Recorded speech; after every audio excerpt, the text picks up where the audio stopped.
તાપીમાં gas સિલિન્ડરમાં બ્લાસ્ટથી મચી ગઈ નાસભાગ, 10થી વધુ મકાનોને નુકસાન. તાપીના વ્યારાના ખટાર ફળિયામાં બાંધકામ સાઇટ પાસેની ઝૂંપડપટ્ટી પર ગેસ સિલિન્ડર બ્લાસ્ટ થવાને કારણે વિકરાળ આગ લાગી હતી. 4 થી 5 ગેસના બાટલા ફાટતા નાસભાગ મચી ગઈ હતી. સમગ્ર ઘટનાની જાણ થતાં ફાયર વિભાગ તાત્કાલિક ધોરણે ઘટના સ્થળે પહોંચ્યું હતું અને ઝૂંપડપટ્ટીમાંથી લાગેલી આગને ગણતરીના સમયમાં ઉલવી નાખી હતી. ગેસના બાટલા બ્લાસ્ટ થવાને કારણે ત્યાં હાજર 10 જેટલા ઝૂંપડા બળીને ખાક થઈ ગયા. જોકે શ્રમિકો પોતાના કામ માટે ગયા હોવાને કારણે કોઈ જાનહાનિ નોંધાઈ નથી, પરંતુ શ્રમિકોનો તમામ સામાન બળી જવાથી નુકસાન થયું છે. સમગ્ર ઘટનાની જાણ થતાં ફાયર વિભાગ તાત્કાલિક ધોરણે ઘટના સ્થળે પહોંચીને આગ ઉપર કાબુ મેળવી લીધો. આશરે 1.5 કલાકની ભારે જહેમત બાદ આગ પર કાબુ મેળવી શકાયો. જોકે આગ ઓલવ્યા બાદ ફાયર વિભાગને ઝૂંપડામાંથી 23 થી 24 જેટલા રાંધણ ગેસના સિલિન્ડર મળી આવ્યા હતા, જેના કારણે રાંધણ ગેસના સિલિન્ડરના કૌભાંડ વિશે આશંકા વ્યક્ત કરવામાં આવી રહી છે. કચ્છના બિદડા ગામે 3 મહિલાઓએ એક વૃદ્ધને એટલો માર માર્યો કે 3 દિવસની સારવાર બાદ વૃદ્ધનું મોત થયું. મળતી માહિતી પ્રમાણે વૃદ્ધના પુત્રએ યુવતીને ભગાડી જઈને પ્રેમ લગ્ન કર્યા હતા, જેનાથી નારાજ યુવતીના પરિવારજનોએ યુવકના પિતા પર આ રીતે હિચકારો હુમલો કર્યો. 27 માર્ચે યુવકના પિતા બસ સ્ટેશન પાસે બેઠા હતા, ત્યારે જ તેમના વેવાણ 2 મહિલાઓ સાથે પહોંચ્યા અને વૃદ્ધ પર ધોકાવાળી શરૂ કરી દીધી. વેવાઈનું પ્રાણ પંખેરું ઉડે ત્યાં સુધી માર મારવામાં આવ્યો. બાદમાં 3 મહિલાઓ એક કારમાં બેસીને ત્યાંથી ભાગી ગયા હતા. ધોકા અને ઢીકાપાટુના મારથી વૃદ્ધ અધમુઆ થઈ ગયા. તાત્કાલિક તેઓને સારવાર માટે ખસેડાયા. જોકે સારવાર દરમિયાન તેઓનું મોત થતાં પોલીસે ગુનો નોંધી વધુ તપાસ શરૂ કરી છે. ખેડૂતો માટે માઠા સમાચાર છે. 24 કલાકમાં આવી રહ્યું છે ફરીથી માવઠું. ગુજરાતમાં ફરી માવઠાની આગાહી. 2 દિવસ બાદ થશે કમોસમી વરસાદ. ગુજરાતના ખેડૂતો માટે માઠા સમાચાર. ભર ઉનાળે માવઠાની આગાહી. ગુજરાતના ખેડૂતો માટે ફરી એક વખત ચિંતાના સમાચાર આવ્યા છે. ગુજરાતમાં કાળઝાળ ગરમી વચ્ચે માવઠાની આગાહી થઈ છે. હવામાન વિભાગે આ આગાહી કરી છે. પવનની દિશા સતત બદલાઈ રહી છે, જેના કારણે મહત્તમ તાપમાનમાં વધઘટની સાથે કમોસમી વરસાદની આગાહી કરાઈ છે. ગુજરાતના વાતાવરણમાં પલટો આવશે અને સામાન્યથી મધ્યમ વરસાદ થઈ શકે છે. 31 માર્ચથી 2 એપ્રિલ સુધી માવઠાનો રાઉન્ડ. ગાજવીજ, તેજ પવન સાથે માવઠું થશે. 40 કિલોમીટરની ઝડપે પવન ફૂંકાઈ શકે છે. સામાન્યથી મધ્યમ વરસાદ થઈ શકે છે. હવામાન વિભાગના મતે તાપમાન 2 થી 3 ડિગ્રી વધશે, પરંતુ મહારાષ્ટ્ર ઉપર એક ટ્રફ સક્રિય થયું છે, જેના કારણે 31 માર્ચથી 2 એપ્રિલ સુધી ગુજરાતના વાતાવરણમાં પલટો આવશે. તેમજ દક્ષિણ ગુજરાત, ઉત્તર ગુજરાત, સૌરાષ્ટ્રના અમુક જિલ્લામાં થંડરસ્ટોર્મ સાથે સામાન્ય વરસાદ થશે. 31 માર્ચે નર્મદા, તાપીમાં વરસાદની આગાહી. 1 એપ્રિલે વીજળીના કડાકા ભડાકા સાથે તેજ પવન સાથે વરસાદ તૂટી પડશે. 40 કિલોમીટરની ઝડપના પવન સાથે સામાન્યથી મધ્યમ વરસાદ થઈ શકે. 1 એપ્રિલે છોટાઉદેપુર, નર્મદા, સુરત, ડાંગ, નવસારી, વલસાડ, તાપી, ગીર સોમનાથ, દાદરા નગર હવેલી, અમરેલી, ભાવનગરમાં સામાન્યથી મધ્યમ વરસાદની શક્યતા છે. 2 એપ્રિલે સાબરકાંઠા, અરવલ્લી, મહીસાગર, દાહોદ, પંચમહાલ, ખેડા, આણંદ, વડોદરા, છોટાઉદેપુર, ભરૂચ, નર્મદા, સુરત, તાપી, નવસારી, વલસાડ, ડાંગ, બોટાદ, ભાવનગર, અમરેલી, ગીર સોમનાથમાં સામાન્યથી મધ્યમ વરસાદની આગાહી છે. ભર ઉનાળે માવઠાની આગાહીને લઈને ખેડૂતોમાં ચિંતા. થંડરસ્ટોર્મ એક્ટિવિટીના કારણે ભારે પવન ફૂંકાતો હોય ત્યારે ભારે પવનના કારણે બાગાયતી પાકને નુકસાન થવાની ભીતિ. વાછરડાને બચાવવા માતાએ સિંહ સામે બાથ ભીડી, સાવજો મુઠ્ઠીઓ વાળીને ભાગ્યા. શું તમે ક્યારેય સાંભળ્યું છે કે ગાયને જોઈને સિંહ ભાગે? સાંભળ્યું તો નહીં હોય, પરંતુ અમે આજે તમને આ વાત દેખાડીશું. એક ગાયે તેના વાછરડા માટે સિંહ સાથે બાથ ભીડી. જૂનાગઢનો એક વિડીયો વાયરલ થયો છે, જેમાં પોતાના વાછરડાની મમતામાં એક ગાયની હિંમત સામે સિંહને પણ ભાગવું પડ્યું. શહેરના રણાક વિસ્તારમાં 2 સિંહ આવી ચડ્યા હતા. વડાલા ફાટક નજીક 2 સિંહ બાળ ગૌવંશનું મારણ કર્યું હતું. જે બાદ બાળ ગૌવંશની માતાએ સિંહોને મારણ સ્થળેથી ભગાડ્યા હતા. બાળ ગૌવંશનો શિકાર કરતા તેની માતા સ્થળ પર દોડી આવી હતી. 2 સિંહની હાજરી હોવા છતાં વાછરડાની મમતામાં ગાય 2 સિંહ સાથે બાથ ભીડી. એટલું જ નહીં, મમતાના ગાયની હિંમત જોઈને સિંહને પણ મોંમાંથી મારણ છોડી સ્થળ પરથી ભાગવું પડ્યું. જોકે આગળ જઈને સિંહે બીજા બાળ ગૌવંશનો શિકાર કર્યો હતો. હાલમાં વાડલા ફાટક પાસેની ખુલ્લી જગ્યાનો વિડીયો વાયરલ થયો છે, જેમાં પોતાના વાછરડાને બચાવવા ગાયે હિંમતભેર સિંહનો સામનો કર્યો. એક ગાય પોતાના શિંગડાથી મારણ પરથી સિંહને હટાવ્યા હતા. વાડલા ફાટક નજીક રાધિકા રેસિડેન્સીમાં સવારે 6 વાગે આ બનાવ બન્યો હતો. ગૌવંશમાં પણ પોતાનાઓ પ્રત્યે કેટલો પ્રેમ હોય છે તેનો ઉત્તમ નમૂનો આ વિડીયોમાં જોઈ શકાય છે, જેમાં મરણીય પ્રયાસો કરી માતાએ ગૌવંશને બચાવવાના અદ્ભુત પ્રયાસની ઘટના બની. વાસવડની સીમમાં આતંક મચાવનાર દીપડો આખરે પાંજરે પુરાયો. ગોંડલ તાલુકામાં દીપડાએ ડેરો જમાવ્યો છે ત્યારે ગોંડલના વાસવડ સીમ વિસ્તારમાં આતંક મચાવનાર દીપડો આખરે પાંજરે પુરાયો છે. દીપડાને પકડવામાં વન વિભાગની ટીમને સફળતા મળી. 15 માર્ચે વાસવડ ગામના સરપંચે લેખિત રજૂઆત કરી હતી. આ રજૂઆત બાદ આરએફઓ દીપકસિંહ જાડેજાની સૂચનાથી ફોરેસ્ટ એચએમ જાડેજાની આગેવાની હેઠળ ફરી એક વખત કામગીરી શરૂ કરવામાં આવી. ટીમ બનાવવામાં આવી. વન વિભાગની ટીમે 15 દિવસ સુધી સતત ટ્રેકિંગ કર્યું. દીપડો વાસાવડ, લીલાખા, મેતા ખંભાળિયા અને કેશવાળા સીમ વિસ્તારમાં ફરતો હતો. વાસાવડની સીમમાં પાંજરું ગોઠવવામાં આવ્યું. રાત્રે શિકારી જ શિકાર બની ગયો. દીપડો પાંજરામાં પકડાયો. આ દીપડાએ લીલાખા ગામમાં એક બકરું, વાસાવડમાં ગાય અને મેતા ખંભાળિયામાં નીલગાયનું મારણ કર્યું હતું. દીપડો પકડાતા ગ્રામજનો અને વન વિભાગે રાહતનો શ્વાસ લીધો હતો. દીપડાને જામવાળા સેન્ચ્યુરી મેડિકલ ટીમ દ્વારા તપાસીને માઇક્રોચિપ લગાવવામાં આવશે. ત્યારબાદ તેને જંગલ વિસ્તારમાં છોડી દેવામાં આવશે. રાજકોટના ગોંડલ ચોકડી બ્રિજ પર લોખંડના જોઈન્ટની પટ્ટીઓ નીકળી ગઈ. રાજકોટવાસીઓ ગોંડલ ચોકડી પરના બ્રિજ પરથી નીકળતા સાચવીને નીકળજો, કેમ કે બ્રિજ બન્યાના થોડા જ વર્ષમાં લોખંડના જોઈન્ટની પટ્ટીઓ નીકળી ગઈ છે. 24 કલાક ટ્રાફિકથી ધમધમતા રહેતા બ્રિજ પર લોખંડના જોઈન્ટની પટ્ટીઓ નીકળી જતા અકસ્માતની દહેશત ઊભી થઈ છે. તેમજ વાહન ચાલકો અથડાય નહીં તે માટે લાલ કપડું રાખવામાં આવ્યું હોવાનું વિડીયોમાં દર્શાવવામાં આવ્યું હતું. તેમજ વચ્ચે એટલી જગ્યા હતી કે નીચે ઉભેલા લોકો પણ જોવા મળતા હતા. આ જગ્યામાં કોઈ પણ વાહનના ટાયર ફસાઈ જાય તો મોટો અકસ્માત થવાની પૂરેપૂરી શક્યતા છે. કોઈ રાહદારી વિડીયો ઉતારી સોશિયલ મીડિયા પર વાયરલ કરી ચૂક્યા છે, જેને લઈને નેશનલ હાઈવે ઓથોરિટી દ્વારા સમારકામ શરૂ કરવામાં આવ્યું હતું. જો કે નેશનલ હાઈવેના મેન્ટેનન્સ કરનાર કર્મચારીએ જણાવ્યું હતું કે આ બ્રિજમાંથી લોખંડના ગડરની રાત્રિના સમયે ચોરી થઈ જાય છે. વારંવાર આવી ચોરી થતી હોવાથી આ મામલે નેશનલ હાઈવે ઓથોરિટીના ઉચ્ચ અધિકારીઓને પણ જાણ કરવામાં આવી છે. નેશનલ હાઈવે ઓથોરિટી દ્વારા બેરિકેડ મૂકી રિપેરિંગ શરૂ કરી દેવામાં આવતા હાલ તો મોટી દુર્ઘટના ટળી છે, પરંતુ વારંવાર થતી આવી ચોરી અટકાવવા માટે કોઈ નક્કર પગલાં લેવામાં આવે તે જરૂરી બન્યું છે. બનાસકાંઠામાં એસટીની સવારી બની ધક્કા ગાડી. સલામત સવારી એસટી અમારી બનાસકાંઠામાં ધક્કા ગાડી બની ગઈ. હજુ તો 2 દિવસ પહેલા જ એસટી બસના ભાડામાં વધારો કરાયો ત્યારે જ ભાભર બસ સ્ટેન્ડમાં એસટી બસ ખોટવાઈ. બસ સ્ટેન્ડમાં જ બસ બંધ પડી જતા મુસાફરોને નીચે ઉતરીને બસને ધક્કા મારવા પડ્યા. બસ ચાલુ કરવા માટે મુસાફરો એક સાથે જોર લગા કે હૈસા કરીને બસને ધક્કા માર્યા. કાળઝાળ ગરમીમાં મુસાફરો પાસે ધક્કા મરાવતા લોકોમાં રોષ ફેલાયો, કેમ કે એક બાજુ બસના ભાડામાં વધારો કરવામાં આવે છે અને બીજી તરફ કડધજ બસમાં લોકોને સવારી કરવા મજબૂર બનવું પડે છે. ત્યારે નવી બસ મૂકવા માંગ ઉઠી છે. નવસારીમાં અનાજની કાળાબજારીનો પર્દાફાશ. નવસારી જિલ્લામાં અનાજની કાળાબજારીનો વધુ એક બનાવ સામે આવ્યો છે. સરકારી અનાજના ગોડાઉનમાં ડોર સ્ટેપ ડિલિવરીનું કામ કરતા કોન્ટ્રાક્ટર સામે કાર્યવાહી કરવામાં આવી. કોન્ટ્રાક્ટર કિશન વણજારા પોતાના ઘરમાં ગેરકાયદેસર ચોખાના 19 કટ્ટા રાખતા પુરવઠા વિભાગને બાતમી મળી હતી. 3 મામલતદારે ઘરે જઈને તપાસ કરતા 950 કિલો વજનના 19 કરતા ચોખાના કટ્ટા મળી આવ્યા હતા. કોન્ટ્રાક્ટર જલાલપુર તાલુકામાં આવેલી સસ્તા અનાજની દુકાનમાં ગોડાઉનમાંથી અનાજ પહોંચાડવાનું કામ કરતો હતો. પૂછપરછ કરતા તેણે જણાવ્યું હતું કે આ કટ્ટા ખરાબ હોવાને કારણે ગોડાઉનમાં પરત કરવાના હતા, પરંતુ ભૂલથી ઘરે રહી ગયા. નવસારી મામલતદારે એજે વસાવાએ 19 અનાજના કટ્ટાને સીઝ કરી કાર્યવાહી હાથ ધરી. જિલ્લા પુરવઠા અધિકારીને રિપોર્ટ કરી કોન્ટ્રાક્ટર સામે પણ કાર્યવાહી થશે. આ તરફ કરજણમાં ગરીબોના હકનું અનાજ સડી ગયું. મોંઘવારીના સમયમાં જ્યાં ગરીબ એક સમયના અનાજ માટે વલખા મારે છે, ત્યારે બેદરકાર તંત્રના કારણે ગરીબને ભૂખ્યા રહેવું પડે તેવી સ્થિતિ છે. ગરીબોના હકનું અનાજ સડી ગયું. વડોદરાના કરજણમાં કાસમપુર ગામે તંત્ર દ્વારા સીઝ કરાયેલો અનાજનો જથ્થો સડી ગયો. 1000 જેટલા લોકો આ અનાજ 100 દિવસ સુધી ખાઈ શકે તેટલો જથ્થો બરબાદ થઈ ગયો. ઘઉં 22,000 કિલો, ચોખા 2,850 કિલો, ખાંડ 650 કિલો, મીઠું 250 કિલો અને ચણાનો 50 કિલો જથ્થો સડી ગયો.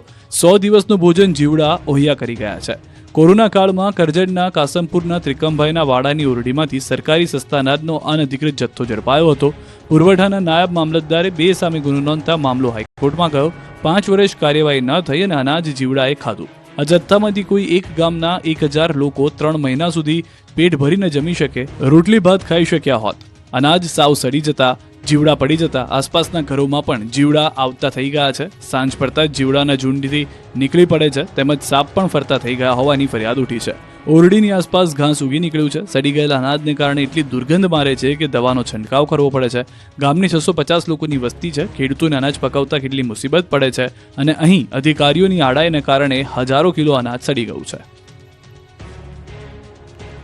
ગોધરાના મહાદેવના મંદિરમાં ચોરી બાદ તોડફોડથી રોષ. ચૈત્રી નવરાત્રીની શરૂઆત થતાં જ હિન્દુઓની ધાર્મિક ભાવના દુભાવવાના તત્વો સક્રિય થઈ ગયા છે. ગોધરા નજીક આવેલા ભામૈયા સ્થિત પૌરાણિક રંગેશ્વર મહાદેવ મંદિરમાં ચોરી સાથે તોડફોડ થઈ. મહાદેવના મંદિરમાં અસામાજિક તત્વોએ શિવલિંગની પંચધાતુની જળધારીની ચોરી કરી હતી. ચોરીથી ન અટકતા આ તત્વોએ મંદિરમાં મૂર્તિઓને નુકસાન પહોંચાડ્યું. એટલું જ નહીં, મંદિરમાં વિકૃત આનંદ ઉઠાવતા તત્વોએ પિચકારી પણ મારી હતી. આ ઘટનાથી હિન્દુ સમાજમાં ભારે રોષ ભભૂકી ઉઠ્યો. ત્યારે ગ્રામજનો સહિત હિન્દુ સંગઠનો દ્વારા પોલીસને આ મામલે કડક કાર્યવાહી કરવા માંગ કરાઈ છે. આ ઘટનાની જાણ થતાં ગોધરા ડીવાયએસપી સહિતની પોલીસની ટીમ સ્થળ પર દોડી આવી તપાસ હાથ ધરી છે. ચૈત્રી નવરાત્રીનો પ્રારંભ થતાં રાજ્યભરમાં માતાજીના મંદિરો ભક્તોથી ઉભરાયા. ચૈત્રી નવરાત્રીને લઈને રાજ્યભરના યાત્રાધામ ભાવિક ભક્તોથી ઉભરાઈ ગયા છે. અંબાજી સહિતના મોટાભાગના મંદિરોમાં શ્રદ્ધાળુઓ મોટી સંખ્યામાં ઉમટી પડ્યા છે. જય માતાજીના નાદથી મંદિરો ગુંજી ઉઠ્યા. ભક્તો દર્શન કરી ધન્ય થયા. ચૈત્રી નવરાત્રીને લઈને અંબાજીમાં હજારો ભક્તો દર્શનાર્થે પહોંચ્યા. વહેલી સવારથી શ્રદ્ધાળુઓની કતાર જોવા મળી. નવરાત્રીના પ્રથમ દિવસે મંગળા આરતીમાં ઉમટ્યા હતા ભક્તો. મંદિરને પણ ફૂલોથી શણગારવામાં આવ્યું હતું. સભા મંડપનો શણગાર આકર્ષણનું કેન્દ્ર બન્યો હતો. વહેલી સવારથી જય અંબેના નાદથી મંદિર ગુંજી ઉઠ્યા હતા. ચૈત્રી નવરાત્રીના ઘટ સ્થાપન વિધિમાં પણ લોકો ઉમટ્યા હતા. મંદિરના ભટજી મહારાજ દ્વારા વિધિનો પ્રારંભ કરાયો. મુખ્યમંત્રી ભૂપેન્દ્ર પટેલના પરિવારજનો પણ ઘટ સ્થાપન વિધિમાં જોડાયા. મુખ્યમંત્રીના ધર્મપત્ની તેમજ તેમના બહેને ઘટ સ્થાપન વિધિમાં બિરાજમાન થઈ ધન્યતા અનુભવી. સાથે મંદિર ટ્રસ્ટના અધિક કલેક્ટર પણ ઉપસ્થિત રહ્યા. ત્યારે ચૈત્રી નવરાત્રીમાં આજથી માતાજીના ચાચર ચોકમાં મા અંબાના નામની અખંડ ધૂનની શરૂઆત કરવામાં આવી. આ અખંડ ધૂન 9 દિવસ રાત અને 24 કલાક ઊભા પગે રાખવામાં આવશે. મહેસાણા જિલ્લાના 150થી વધુ શ્રદ્ધાળુઓના સંગઠન દ્વારા આ પરંપરાને 83 વર્ષથી જાળવી રાખવામાં આવી છે. આ તરફ બહુચરાજી મંદિરમાં પણ ભક્તો ઉમટી પડ્યા. આજથી ચૈત્રી નવરાત્રીનો પ્રારંભ થતાં બહુચરાજી મંદિરે સવારથી શ્રદ્ધાળુઓનો ધસારો જોવા મળ્યો. યાત્રાધામ શક્તિપીઠ બહુચરાજી મંદિરે ઘટ સ્થાપન યોજાયું. શાસ્ત્રોક્ત વૈદિક મંત્રોચ્ચાર સાથે ઘટ સ્થાપન વિધિ યોજાઈ હતી. તો કચ્છમાં માતાના મઢ ખાતે ઘટ સ્થાપન સાથે નવરાત્રીનો પ્રારંભ કરાયો. મા આશાપુરા મંદિરે ઘટ સ્થાપન બાદ નવરાત્રીનો થયો આરંભ, જેને લઈને ચૈત્રી નવરાત્રીમાં હજારો ભક્તો દૂર દૂરથી માતાજીના દર્શન કરવા પહોંચી આવ્યા હતા. યાત્રાધામ ચોટીલામાં ભક્તોનું ઘોડાપુર જોવા મળ્યું. સુરેન્દ્રનગર જિલ્લાના ચોટીલા સુપ્રસિદ્ધ યાત્રાધામ ખાતે સવારથી ચામુંડા માતાજીના દર્શનાર્થે મોટી સંખ્યામાં ભક્તોની ભીડ જોવા મળી. સવારની આરતીમાં પણ ભક્તોની ભારે ભીડ જામી. ચૈત્રી નવરાત્રી દરમિયાન આરતી, પ્રસાદ, યજ્ઞ સહિતના કાર્યક્રમો યોજાશે. સાથે ડુંગર પરિક્રમાનો પણ પ્રારંભ થયો. સુરેન્દ્રનગર જિલ્લા સહિત રાજ્યભરમાંથી શ્રદ્ધાળુઓ પરિક્રમામાં જોડાયેલા. ચોટીલા ડુંગર ફરતે અંદાજે 6 કિલોમીટરનો પરિક્રમા રૂટ પર જય ચામુંડામાનો નાદ સર્જાયો હતો. જય મહાકાળીના નાદથી પાવાગઢ ડુંગર ઉપર પણ ગુંજી ઉઠ્યા હતા દ્રશ્યો જોવા મળી રહ્યા છે. ચૈત્રી નવરાત્રીના પ્રથમ દિવસે પાવાગઢમાં ભક્તોનો મહાસાગર ગુગવાયો હતો. મોડી રાતથી ભક્તો પાવાગઢમાં ધામા નાખી પહોંચી ગયા હતા. વહેલી સવારે માતાજીના કપાટ ખુલતા જ ભક્તોએ માતાજીની એક ઝલક જોવા દોડી ગયા હતા. એક દિવસમાં લાખો ભક્તોએ દર્શન કર્યા. મંદિરના પગથિયાથી લઈને મંદિર પરિસર સુધી ક્યાંય પણ પગ મૂકવાની જગ્યા નહોતી. ચૈત્રી નવરાત્રીને લઈને રાજ્યભરના મંદિરો ભક્તોથી ગુગવાયા હતા. ત્યારે રાજકોટ જિલ્લાના જેતપુર ખોડલધામ મંદિરે 9 દિવસ ધામધૂમથી ચૈત્રી નવરાત્રીની ઉજવણી થશે. ચૈત્રી નવરાત્રીમાં 9 દિવસ સુધી દર વર્ષની જેમ આ વર્ષે પણ ખોડલધામ મંદિરે વિવિધ ભવ્ય કાર્યક્રમોનું આયોજન કરાયું છે. જેમાં ધ્વજારોહણ, યજ્ઞ, રાસ ગરબા અને ધૂન કીર્તન સહિતના ધાર્મિક કાર્યક્રમો દરરોજ ખોડલધામ મંદિર ખાતે કરવામાં આવશે. સવારથી સાંજ સુધી ખોડલધામ મહિલા સમિતિની મહિલાઓ દ્વારા ધ્વજારોહણ, યજ્ઞ, રાસ ગરબા અને ધૂન કીર્તન યોજાનાર છે. બપોરે મહિલા સમિતિની બહેનો માટે ભોજન પ્રસાદની વ્યવસ્થા પણ કરવામાં આવી હતી. તો મંદિરમાં મહિલાઓ ગરબે પણ ઘૂમી હતી. ખોડલધામ મંદિર ખાતે ભક્તિમય માહોલ જોવા મળ્યો. મા ખોડલની ભક્તિમાં ભાવિકો લીન થઈ ગયા. પ્રથમ નોરતે ચેરમેન નરેશ પટેલે માથું ટેકવ્યું હતું. આ તરફ ભરૂચના દાંડિયા બજાર સ્થિત અંબાજી મંદિર ખાતે મોટી સંખ્યામાં માઈ ભક્તો મા અંબાના દર્શન કરી ધન્યતા અનુભવી ચૂક્યા. ભરૂચમાં માઈ ભક્તોના આસ્થાના કેન્દ્રમાં દાંડિયા બજાર સ્થિત શક્તિપીઠ અંબાજી મંદિરમાં પ્રતિવર્ષ ચૈત્રી નવરાત્રી નિમિત્તે ઘટ સ્થાપન સહિતની વિવિધ કાર્યક્રમોનું આયોજન કરવામાં આવ્યું. ત્યારે ચૈત્રી નવરાત્રીના પ્રથમ દિવસે અંબાજી માતાના મંદિરે વહેલી સવારથી માઈ ભક્તોએ દર્શન કરી ધન્યતા અનુભવી. અંબાજી મંદિરે ચૈત્રી નવરાત્રીના 9 દિવસ વિવિધ કાર્યક્રમોનું આયોજન કર્યું છે. આઠમને નોમ નિમિત્તે હવન, મહાઆરતી સહિતના વિવિધ કાર્યક્રમોનો લાભો લેવા શહેરના માઈ ભક્તોમાં ઉત્સાહ વર્તાઈ રહ્યો છે. તો મહેસાણાના ઉમિયાધામ મુંજા ખાતે પણ ચૈત્રી નવરાત્રીએ મોટી સંખ્યામાં ભક્તો ઉમટ્યા. સવારથી મા ઉમિયાના દર્શન કરવા માટે મોટી સંખ્યામાં મા ઉમિયાના ભક્તો ઉમટ્યા હતા. ઉમિયાધામ મુંજા ખાતે સવારે 6 થી રાત્રે 9:30 સુધીમાં ઉમિયાના દર્શન કરી શકાશે. ગૃહ રાજ્યમંત્રી હર્ષ સંઘવી પણ માતાજીની ભક્તિમાં લીન જોવા મળ્યા. સુરતના અંબિકા નિકેતન મંદિરમાં દર્શન કરવા પહોંચ્યા. અહીં હર્ષ સંઘવીએ દર્શન કરી ભગવાનના આશીર્વાદ મેળવ્યા. દર્શન કરી ધન્યતા અનુભવી હતી. તો રાજ્યભરમાં ચેટીચાંદની ઉજવણી પણ કરવામાં આવી. સમગ્ર દેશમાં આજે ચેટીચાંદની ઉજવણી થઈ ત્યારે રાજ્યમાં પણ ધામધૂમથી ચેટીચાંદની ઉજવણી કરવામાં આવી. અમદાવાદના નરોડા ખાતે ચેટીચાંદની ઉજવણીમાં મુખ્યમંત્રી ભૂપેન્દ્ર પટેલ હાજર રહ્યા. અમદાવાદ મ્યુનિસિપલ કોર્પોરેશન દ્વારા ઉજવણીનું આયોજન કરવામાં આવ્યું. મુખ્યમંત્રી ભૂપેન્દ્ર પટેલે શોભાયાત્રાનું પ્રસ્થાન કરાવ્યું. મોટી સંખ્યામાં સિંધી સમાજના લોકો હાજર રહ્યા. આ તરફ સુરતમાં ગુડી પડવાની ઉજવણી થઈ. સુરતમાં મહારાષ્ટ્રીયન લોકોએ ગુડી પડવાના પર્વ ઉત્સવ ઉજવ્યો હતો. દરેક ઘરે આંબાના પાનના તોરણ બાંધી પર્વ ઉજવવામાં આવ્યો. ભગવાનના આશીર્વાદ લઈ નવા વર્ષની શરૂઆત કરી. ડાંગમાં ભાજપના મધ્યસ્થ કાર્યાલયનું ખાતમુહૂર્ત થયું. કેન્દ્રીય જળશક્તિ મંત્રી અને ગુજરાત ભાજપ પ્રદેશ અધ્યક્ષ સી.આર. પાટીલ આદિવાસી જિલ્લા એવા ડાંગની મુલાકાતે આવ્યા, જ્યાં તેમણે ડાંગ જિલ્લા ભાજપના મધ્યસ્થ કાર્યાલય કમલમનું ખાતમુહૂર્ત કર્યું. આ પ્રસંગે તેમની સાથે સંગઠન મંત્રી રત્નાકરજી ખાસ ઉપસ્થિત રહ્યા. સી.આર. પાટીલે કાર્યકરોને સંબોધતા કહ્યું કે ઉનાળામાં ડાંગ જિલ્લાના લોકોએ પાણી માટે ભટકવું પડે છે, ત્યારે જળશક્તિ મંત્રાલય દ્વારા દિલ્હીથી એક પ્રોજેક્ટ તૈયાર કરવામાં આવી રહ્યો છે, જેનાથી લોકોને પૂરતું પાણી મળી રહે. સાથે વિપક્ષ પર પણ પાટીલે આકરા પ્રહારો કર્યા હતા. કાંકરિયા ઝૂમાં પ્રાણીઓને ગરમી ન લાગે તે માટે કુલર મુકાયા. કાજળ ગરમીથી લોકો ત્રાહિમામ પોકારી ઉઠ્યા છે. પ્રાણીઓને પણ ગરમી લાગી રહી છે. ઉનાળામાં ગરમીથી બચવા લોકોએ તૈયારીઓ કરી લીધી છે, ત્યારે કાંકરિયા પ્રાણી સંગ્રહાલય ખાતે પ્રાણીઓ માટે પણ વિશેષ વ્યવસ્થા કરી દેવામાં આવી છે. ગરમી ન લાગે તે માટે અમદાવાદના કાંકરિયા ઝૂમાં કુલર મુકાયા. ઝૂ ઓથોરિટી દ્વારા સંગ્રહાલયમાં કુલ 34 કુલર મૂકવામાં આવ્યા, તો સાથે દરેક જગ્યાએ ગ્રીન નેટ લગાવવામાં આવી. સતત પાણીનો છંટકાવ કરીને ગરમી દૂર ભગાડવામાં આવે છે. ઉપરાંત ગરમીને ધ્યાને લઈ પ્રાણીઓના ડાયટમાં પણ ફેરફાર કરવામાં આવ્યા છે. તો ડિહાઇડ્રેશનથી બચવા પીવાના પાણીમાં ORS મિશ્રણ કરવામાં આવશે. તમામ પાણીના હોજ ભરી દેવામાં આવ્યા છે. અમદાવાદના કાંકરિયામાં વધુ એક વાઘવાગણ, 10 કાળિયાર જોવા મળશે. અમદાવાદના કાંકરિયા ખાતે આવેલા પ્રાણી સંગ્રહાલયમાં હવે તમને વધુ એક વાઘ, એક વાઘણ અને 10 કાળિયાર જોવા મળશે. વાઘ વાઘણની જોડીને વીરભૂમિ નામ અપાયું છે, જે લોકો માટે આકર્ષણનું કેન્દ્ર બની રહેશે. તો સાથે 10 જેટલા કાળિયાર પણ મુલાકાતીઓને જોવા મળશે. કાંકરિયા પ્રાણી સંગ્રહાલયમાં પ્રાણી, પક્ષીઓ અને સરીસૃપના દર વર્ષે મોટી સંખ્યામાં બચ્ચાઓના જન્મ થાય છે, જેને મધ્યપ્રદેશના ગ્વાલિયર ઝૂને આપવામાં આવ્યા હતા. તો સામે વાઘ વાઘણની જોડી અને 10 કાળિયાર લાવવામાં આવ્યા. અમદાવાદ અને મધ્યપ્રદેશ ઝૂ વચ્ચે વિનિમય અંતર્ગત અમદાવાદ ઝૂ દ્વારા પ્રાણીઓ, પક્ષીઓ અને સરીસૃપ આપવામાં આવ્યા છે. વાઘ વાઘણની જોડી અને 10 કાળિયારની સામે 6 rosy pelican, 6 Indian porcupine, 10 Indian star tortoise, 2 golden pheasant અને 10 સ્પૂનબિલ આપવામાં આવ્યા છે. કાંકરિયા પ્રાણી સંગ્રહાલય અત્યાર સુધીમાં કુલ 2100 વન્ય પ્રાણીઓ લાવ્યા છે. 8 રિક્ષા ચોરનારને પોલીસે પકડી પાડ્યો. બનાસકાંઠામાં રિક્ષાની ચોરી કરનાર ચોર પકડાયો. 8 જેટલી રિક્ષા ચોરનાર શખ્સ સકંજામાં આવી ગયો. પોલીસે બાતમીના આધારે દિનેશ વાલ્મીકીને ઝડપી પાડ્યો. તેમની પોલીસે સઘન પૂછપરછ કરતા ચોર ભાંગી પડ્યો. અમદાવાદમાં અલગ અલગ 8 સ્થળોએ રિક્ષા ચોરી કરી હોવાની કબૂલાત કરી. પોલીસ આરોપી પાસેથી 11.60 લાખનો મુદ્દામાલ કબજે કરી ચૂકી છે. આરોપી કાંકરેજના વડા ગામનો અને હાલ અમદાવાદ હેબતપુરાનો રહેવાસી છે. ચોર પકડાતા અમદાવાદમાં ચોરાયેલી રિક્ષાનો ભેદ ઉકેલાયો છે. 5 વર્ષે પકડાયો 1.26 કરોડની લૂંટનો આરોપી.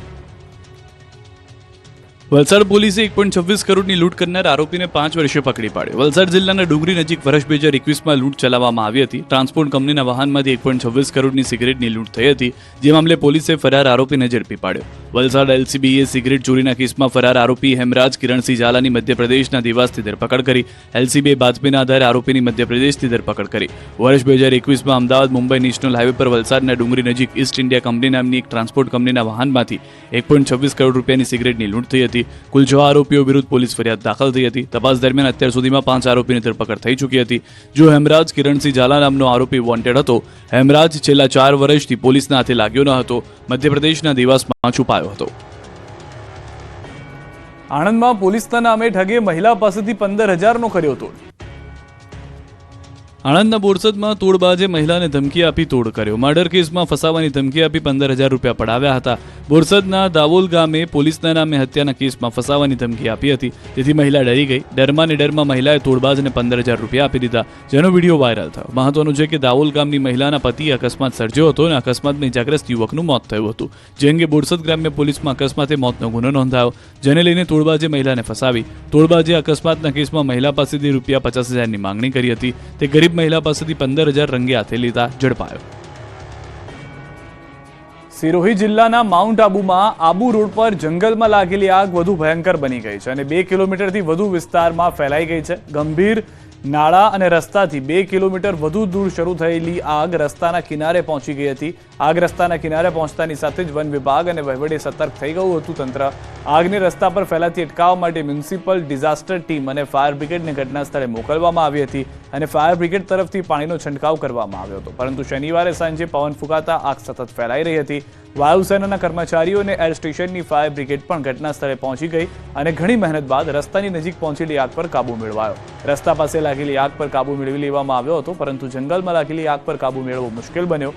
હાલમાં ગંભીર ડ્રેન પાસે આગ લાગી છે અને ગંભીર ડ્રેન પાસે આગને કારણે ટ્રેનમાંથી ધુમાડો નીકળી રહ્યો છે, જેના કારણે કેટલીક સમસ્યાઓ પણ થઈ રહી છે.